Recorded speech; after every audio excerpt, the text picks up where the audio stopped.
Hello, voices. I'm Joe Troy, and welcome to a VOICEOVER'S audio adventure, a bi-weekly podcast where we talk voiceover, audio, and everything in between. My guest today is one of the clinical leads at Harley Street Hearing and Musicians Hearing Services. She's also a musician who plays multiple instruments, giving her a unique perspective on hearing health in loud, sound-rich environments. She's a registered hearing aid dispenser and experienced clinical audiologist, helping people protect and preserve their hearing. Please welcome Fiona Butterworth. Thanks, Joe. That's such a lovely introduction. It always makes me feel a little nervous when people are talking about me like that, but it's great to be here.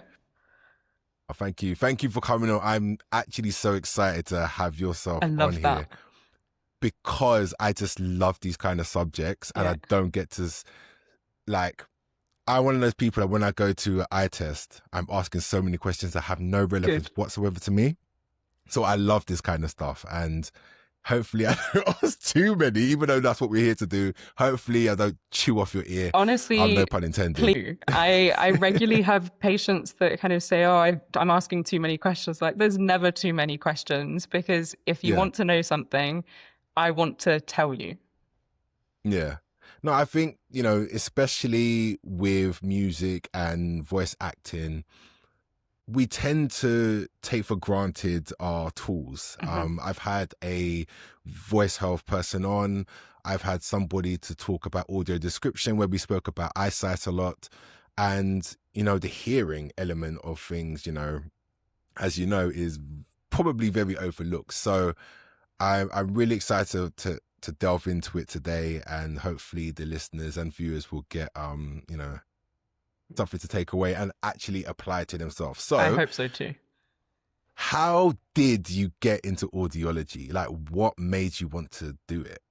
So I started off studying, I guess, around A-level time. I ended up studying music, physics, and maths. At that point, those three subjects don't necessarily look like they make sense together. But my undergraduate degree was acoustical engineering and music, which is essentially those three subjects together.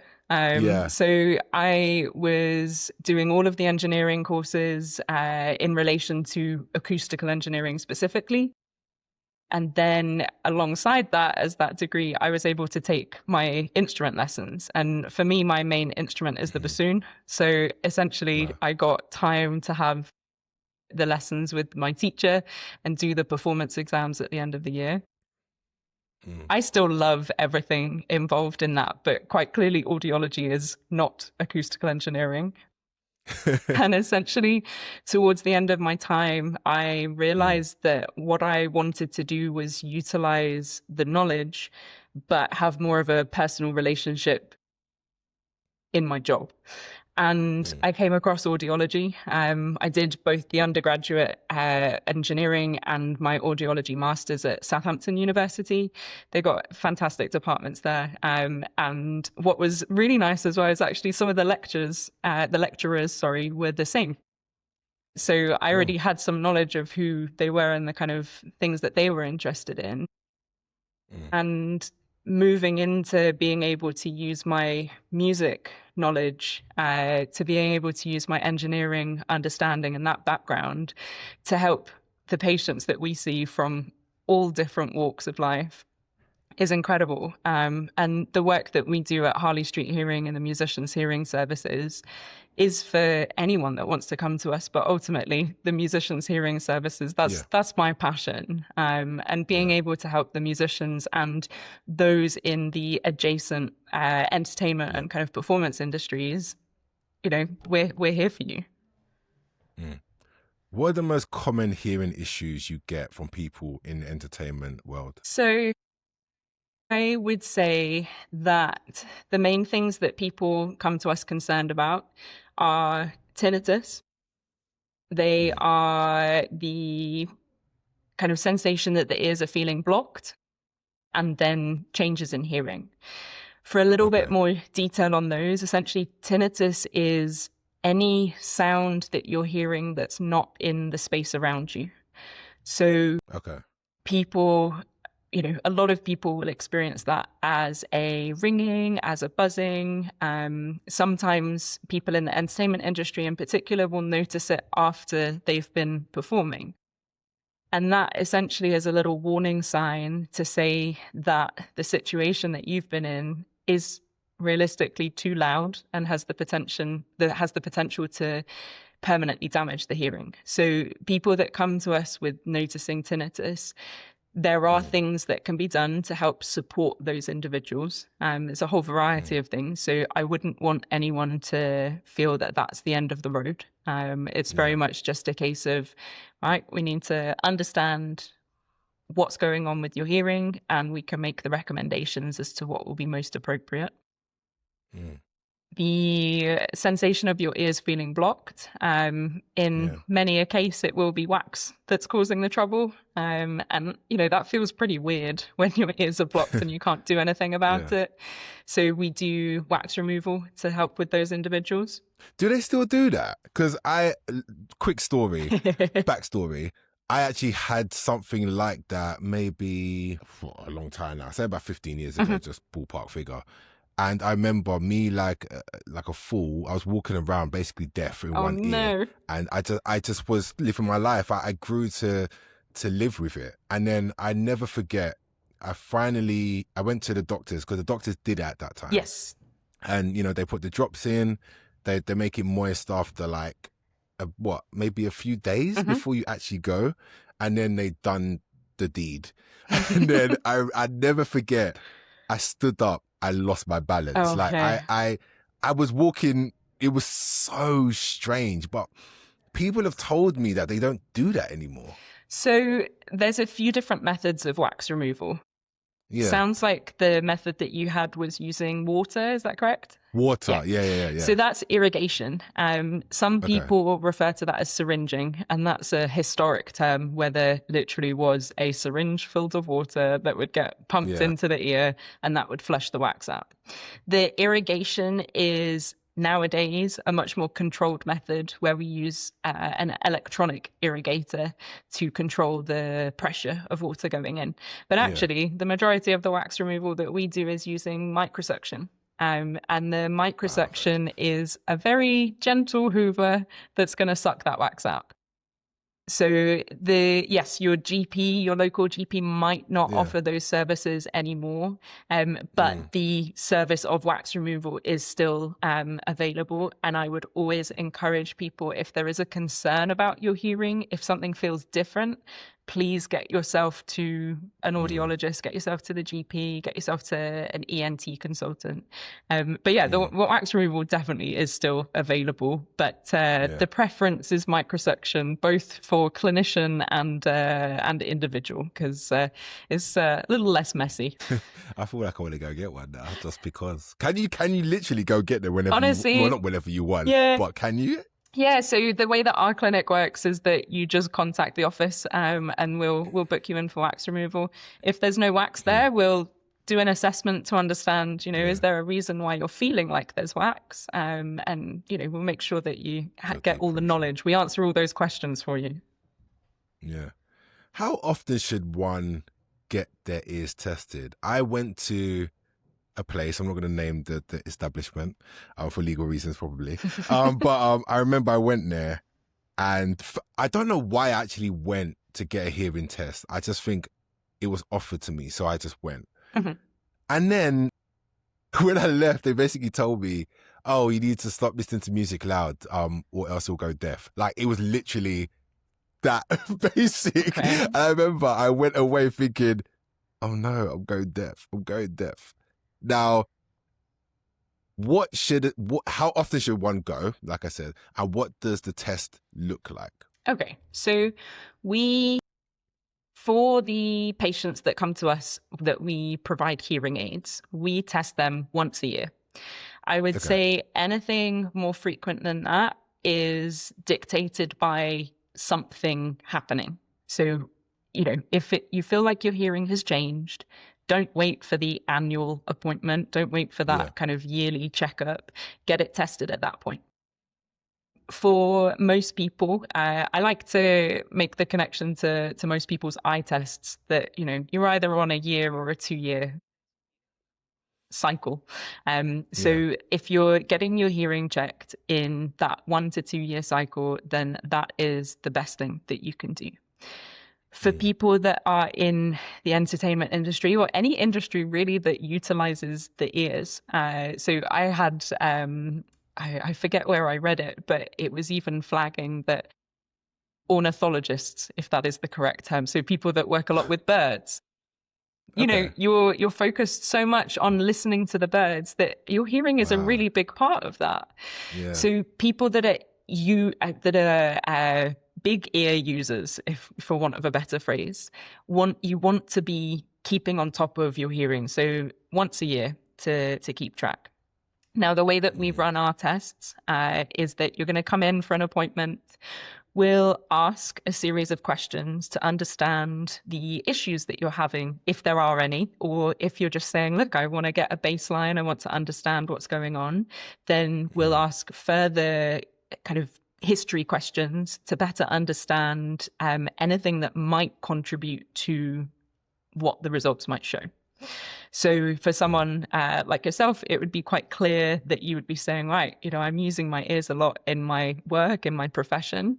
And so it would trigger us to talk about noise exposure and sound exposure. Okay. In terms of what the test looks like, after we've checked that your ears, we'll examine them to make sure that there's no wax or nothing visibly that needs further investigation. We'll then get you into the booth, which is just to my right here. And that, a lot of people, when they get in, they reference kind of recording studio or like voiceover studios. Yeah. So it's if you come in, you'll see that that's quite a familiar space for you. Yeah. And that's when we're going to give you, we'll put on a set of headphones, we'll give you a button, and essentially you're pressing the button when you hear the beeps. It's up to me or the audiologist that you see to then control that test to get the wide range of results that will then talk you through as to what they mean. But essentially, those results are showing the quietest sounds that you can hear. The quietest sounds you can hear. And does it depend on age as well, or literally like what are the The I don't know, the ranges. criteria ranges? Yeah. So the test process is once you are old enough to sit and do the test process is the same. The results categories are the same no matter the age as well. But what changes is what we understand to be expected or not unusual for an age.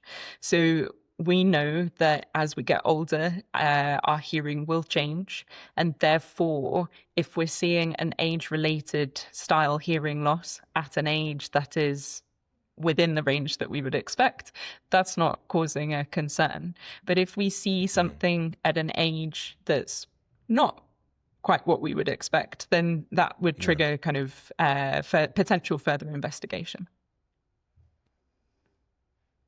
Have you seen a deterioration with hearing, especially as we as a society, as a world, we literally live with headphones on? Have you seen over the years like people's hearing getting worse just in general? I would say that we potentially see more people that have come in with concerns post noise exposure, and the noise exposure may be being related specifically to headphone use. I would say I can't say for certain what the broader kind of spectrum is on that, but we do know that headphone use will have an impact on hearing. So when the Walkman came out, there was then subsequent research that investigated what that might mean for how our hearing is, because prior to that, listening to music was not portable. So the term in research perspectives that's used for basically your headphones and being able to walk about with them is portable. the traditional term is a portable music player. Yeah. Now, obviously, that has evolved from being the Walkman, the Discman, into just your phone. And the fact that, we've not got wires anymore, we've got wireless options. You don't even necessarily have to have your phone on you in that moment. Hmm. So what that development of technology means is that there is more time throughout the day where people are contributing to their overall sound exposure, which, because sound exposure, noise exposure is cumulative, it will mean that there's more possibility to be contributing and pushing your exposure into unsafe levels. Okay. Makes sense. So, in terms of headphone usage, is there certain types of headphones that are better than others? Like for someone like myself who's editing every day and that kind of thing. Obviously, you have the in-ear modes. You Yeah. have over the head. You have even the bone conductors now. Yeah. Like, what's your view on those different headphones? So I'm sure that we're going to see more research into specific headphone types in the future. I think with the way that technology develops, there's so much that's new to the market that we might not know what long-term implications are. But ultimately, my thought process behind headphones and earphones is that if you've got something where it's not the best quality, I'm not talking about what you're producing. It's about what that headphone or earphone is providing. So let's say it's the free set of earphones that we used to get on the airplane. That the quality of that is not going to be the same as your studio headphones. And because that quality is different, it might mean that you feel the need to push the sound louder on the lower quality to get what you need from that audio. So if you're in a position, and I'm not saying you have to spend all your money on the headphones, but if you're in a position to invest in better quality, which typically, if we're being honest, means better isolation from the sound around you, that's going to mean that your overall volume can stay lower because you're not needing to fight the sounds around you.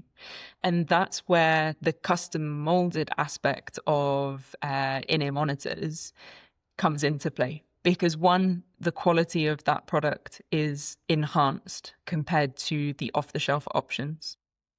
But two, because it's custom molded to that individual's ear, the isolation is better, which means that, as I said, that volume should be able to be lower. Sorry. Yeah, go say. I was going to say the fundamental bit around what is and isn't good in terms of the exposure. There's a relationship between the volume, the level, and the duration. So essentially, the louder the sound is, the shorter the safe exposure time is. So that's also the relationship that, doesn't matter really what type of product it is that's creating the sound. If you've got it loud enough for too long, it has the potential to cause the damage. What is the safe exposure time? So the best way to remember it is that 85 decibels is safe or considered to be safe for a period of 8 hours. Now, that's typically a working day. And 85 decibels as a number doesn't necessarily mean much to most of us. So what you can liken that to is like a blender or a lawnmower type sound, which, if we're being honest, no one wants to listen to that for 8 hours. But apparently it's safe. It's not pleasant for that time, but apparently it's safe. Essentially, anything louder than that for 8 hours is unsafe because it's pushing you into too loud that has the potential to damage the hearing. Now, the relationship between duration and level, the volume, is that for every doubling of sound. So when we're talking about the 85 decibels, that's the actual sound level. If we double that, it's an additional 3 decibels. So we're going from 85 to 88. And a doubling of sound means the exposure time halves. So we go from 8 hours down to 4 hours. And so that relationship continues in obviously both ways. So the louder the sound, the shorter the amount of time that you can be exposed to. So by the time you're getting to over 100, 110 decibels, you're looking at seconds. For all of these things like that. Yeah. When you said that about the 8-hour usage and people with lawnmowers and stuff like that, so when I walk past people even on construction sites or working with heavy objects making loud noises, some of them don't even have headphones on. I'm like, how do you even cope with They that? should. And I also ask the same question. And one day maybe I'll be confident enough to ask them why they're not wearing hearing protection. But that's not yet in my ability. But no, they in those situations they should be wearing hearing protection, and somewhere along their work line will be enforcing that. But yeah, it is, it's one of those things that initial exposure time was based on the fact that typically people are exposed to sound at work in factory settings, in, as you say, that construction. And when we take that into account now, certainly in a world where we've got more remote connections happening, so, like this, we've got our headphones on, and that's something that will ultimately, it's considered to be contributing, but because it's a conversation, it's not the same level of noise or sound as listening to, heavy rock music for the same length of time. It will contribute to that. Yeah, it's just going to mean that people have been at work or they've been in a situation with their headphones on or listening to music, and then you'll commute home. You've got the headphones on, you're listening to something. You get home, maybe you're doing the same thing while you're cooking or cleaning, and there's more that can contribute to it. And that's before you've even got to the social aspect of what you might do. Yeah. Poor ears. I know. How does diet play any effect on hearing? I think with all health, I think that's a question that we're coming to ask more of. I think in general, making sure that you have a healthy lifestyle is going to be helpful for managing your ears alongside everything else. There are some symptoms, issues that have connections with diet. There are some people that maybe things like Meniere's, which is a disorder where you have trouble with hearing, tinnitus, and balance. It's quite a specific kind of trio of things in a particular form. And there are people that notice that things like their caffeine intake or salt or alcohol can impact how they're feeling. I mean, it might impact how you're feeling anyway. But so some people know that there's a particular trigger for them in that case. I've had individuals who say that they're very much aware of a connection between certain foods. To be honest, it's typically, at least in the people that have told me about it, is alcohol intake and how their tinnitus might be. There's the potential for other contributing factors. If you've been out in a noisy place, maybe you've also had alcohol and you've been out late and you're tired, and then the following day it might be a little more present. There is also kind of emerging or newer research that is aware of your cardiovascular health and the impact on that on the ears, because ultimately the blood needs to get to the ears to make sure that it's staying healthy. So if that's not functioning well, then there may be contributions. So yeah, not necessarily something that I can say, don't eat that food or eat this food and everything will be perfect. But just more of a general, if you're looking after yourself, then that's going to look after your ears as well. Is there any other symptoms apart from tinnitus that would implied that my hearing is bad and I need to get it looked at, or maybe just take a break? So in a more general sense, if you experience anything that feels different to normal with your ears, with your hearing, I would encourage people to get that checked out. Yeah. It could be that things are feeling a bit muffled. Maybe you're not hearing people as well as you have been in recent time, or maybe kind of comparison to a year ago, it feels different. For some people, they might experience distortion on their hearing, and that can be a variety of different kind of ways that people might describe that. There's also just the general kind of not hearing properly, not hearing clearly. If you notice any sudden changes, then absolutely that is something that we want you to act on immediately, really. If something feels like it's suddenly changed, then don't wait. Just make sure that you get that checked out. And there can be sensitivities to sound. So where rather than your hearing feeling like it's changed and you can't hear something, actually you're more sensitive to sound and it feels like you're in more kind of discomfort from sounds that previously weren't uncomfortable. Honestly, there's so many things that could contribute. It could be in noisy places that you're realizing that you're not hearing as clearly. Honestly, anything that you're going, I'm not quite sure what's going on, or this feels different, or I'm struggling with this, I would say all of those things should prompt you to get further investigations. What myths about hearing drive you crazy? I'm sure you got a long list now.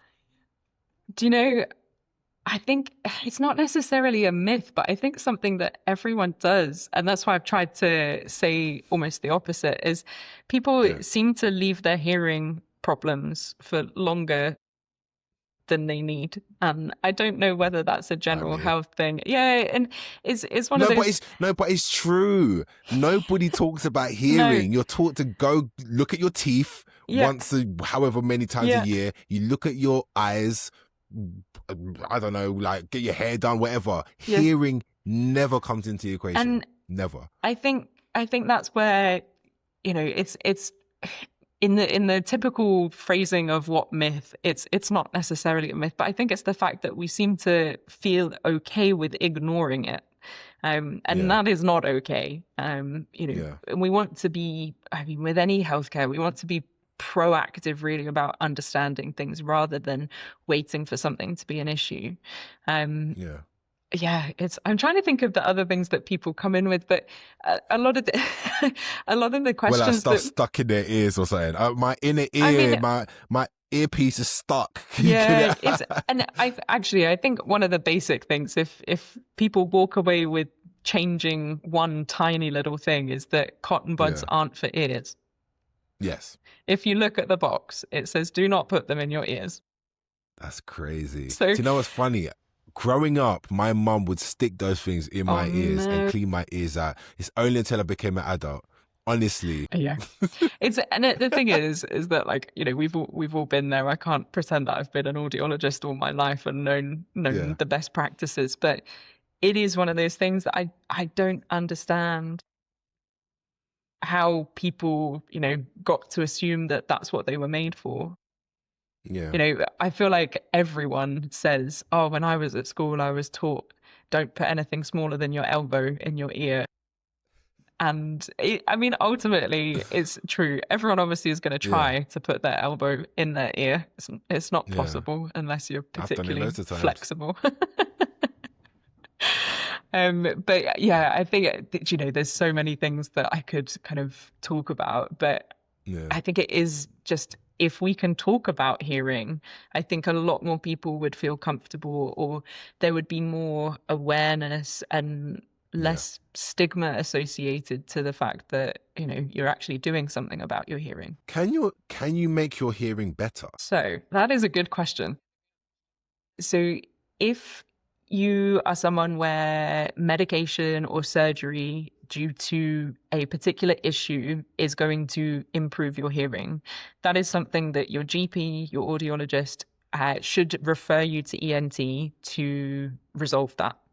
The ENT consultants will then advise, what's most appropriate. So that's one aspect that, like, yes, in some cases, with quite clear issues, there are options to improve the hearing. If we're talking about someone who has no hearing problems, or the hearing loss is not something that can be resolved through surgery or medication, there are things that you can do that will improve your ability to hear, but not necessarily change your underlying hearing. And those are things, one aspect is using hearing aids. If you've got a hearing loss, by using hearing aids, you're going to improve your hearing when you're using them, but it doesn't change the underlying hearing loss that you have. On the flip side, if you are struggling with hearing in noisy situations, then there's the potential that you can almost exercise your brain and your ears to better hear in those places. So there are some people that have what is called auditory processing disorder. And that's essentially where your ears are working, they're picking up the signal, but your brain can't decipher what's going on. And in some cases, the retraining of that system is helpful to improve how you're hearing. So, typically the average person, it's a case of looking after your hearing and making sure that you're not doing anything silly. But there are things that can improve how your hearing sounds, but not necessarily the actual thresholds, if that makes sense. Wow. I love this. That was such a whistle-stop tour through like so many different topics. That just one answer, like I could talk for hours on that. How robust is your ear? Like, for example, I went out, I was standing next to a speaker, like literally this close, go home, get tinnitus. Like, is it a thing where your ear most of the time can heal itself, or is it one of those things like it's like the eye where it's very, very sensitive and delicate? Another great question. So with noise exposure, the noise exposure is impacting the hair cells that live in the cochlea. And it's those hair cells that with noise exposure. So in that situation, you're stood pretty close to the speaker. I would be saying, let's get you further away, first of all. Let's get you a nice experience. Never go to a club with you. Like, let's kind of look at that in the sense that the tinnitus that some people experience after noise exposure is, as I mentioned, an indication that there is potential for that space to permanently damage your hearing. Now, that tinnitus is often a symptom of a temporary shift in your hearing, where essentially those hair cells have been temporarily damaged. And what that's meaning is that the repair mechanism in the ear, which typically will work kind of 24 to 48 hours after the noise exposure, is working hard to repair that system. But with repeated exposure, or with exposure of the unfortunate wrong level, wrong duration, that repair mechanism can also be broken down. And that then won't work. So where people might have noticed that temporary tinnitus after noise exposure, it could be that the next time, unfortunately, that tinnitus is then permanent because that system cannot keep working at that level. So basically, stay away from loud things, and when you hear tinnitus, just don't go anywhere for a while. I think it's one of those that I never want to stop people doing things that they enjoy. And that's where you can still go to these places and go to the clubs, go to the performances, do the work, but use hearing protection. And what hearing protection does is reduces the sound, so that by reducing the level of the sound, you can be there for a longer time. You can make sure that you're in a safe level. You can make sure that you're not causing yourself any issues. And ultimately, if you can get used to the hearing protection, we're trying to elongate the enjoyment of that situation. So making sure that you can keep doing the career that you have or the hobbies that you have.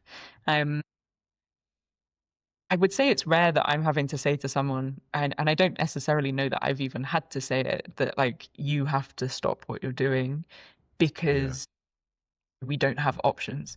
There's usually always something that we can recommend to help with a particular situation. But if the individual isn't willing to look after themselves with the education that we provide, then that's where it's frustrating to me that I have this conversation so many times, and people always try to push back and say, oh, but, that's okay. I won't wear it for this situation. I'm like, but what if that situation is just that one time that pushes it over the edge?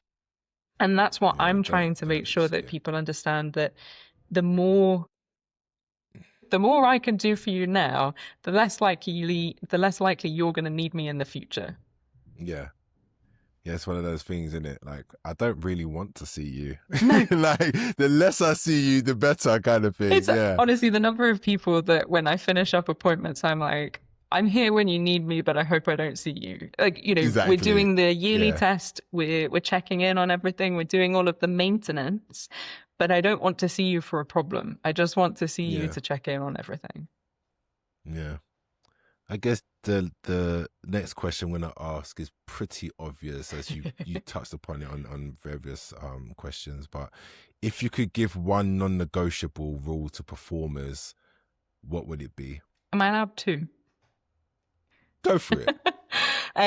I would love for everyone to monitor their hearing. And that's not just performers. I think it's more important for performers to keep monitoring, especially for the number of people that are doing freelance work, where it is up to you to keep track of everything. Like you are on your own, and that's hard. And to know that you're supporting yourself is really important from all aspects, not just from a hearing aspect. So I think monitor your hearing in the sense of knowing what's normal for you and having those routine tests. And then on the kind of supporting side is, if you're in spaces that are sound rich, if there's the potential for high levels of noise exposure, find the hearing protection that works for you. There's so many different options, from the off the shelf, the tiny little foam plugs that were designed for industrial use. So when people use them for entertainment purposes, of course, the music's not going to sound clear. Of course, things aren't quite what you want.